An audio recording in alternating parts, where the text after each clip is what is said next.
ద్వాదశ జ్యోతిర్లింగాలని, పంచారామాలని, అష్టాదశ శక్తి పీఠాల గురించి నిత్యం ఏదో ఒక సందర్భంలో తెలుసుకుంటూనే ఉంటాం. ఈ విధంగానే కుమారస్వామికి కూడా 6 ముఖాలు ఉంటాయట. 6 అనే నెంబరే స్వామివారికి ప్రతీకగా భావిస్తూ ఉంటారు.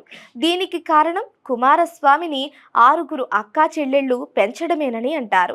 ఆయనకు క్షేత్రాలు చాలానే ఉన్నాయి, కానీ వాటిలో 6 మాత్రం అత్యంత మహిమాన్వితమైనవట.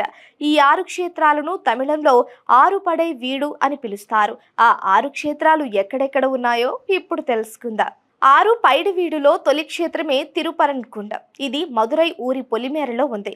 ఇక్కడ మధుర మీనాక్షిని దర్శించుకునేందుకు వెళ్లేవారు తప్పక ఈ ఆలయాన్ని దర్శించుకుంటారు.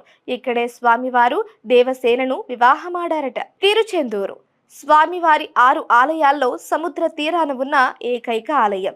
తిరువన్వేలి, కన్యాకుమారి వంటి ప్రసిద్ధ క్షేత్రాలకు ఈ ఆలయం కాస్త దగ్గరగానే ఉంటుంది. ఇక్కడ సూరపాదం అనే రాక్షసునిపై కుమారస్వామి విజయం సాధించాడట.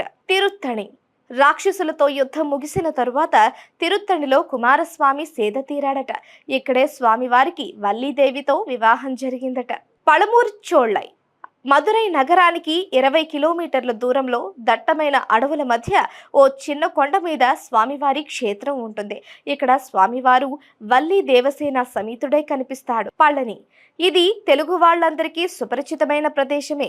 తమిళనాడులోని దిండుగల్ జిల్లా పళని కొండలో చిన్న కొండపై కుమారస్వామి చేతిలో దండం పట్టుకొని కనిపిస్తారు.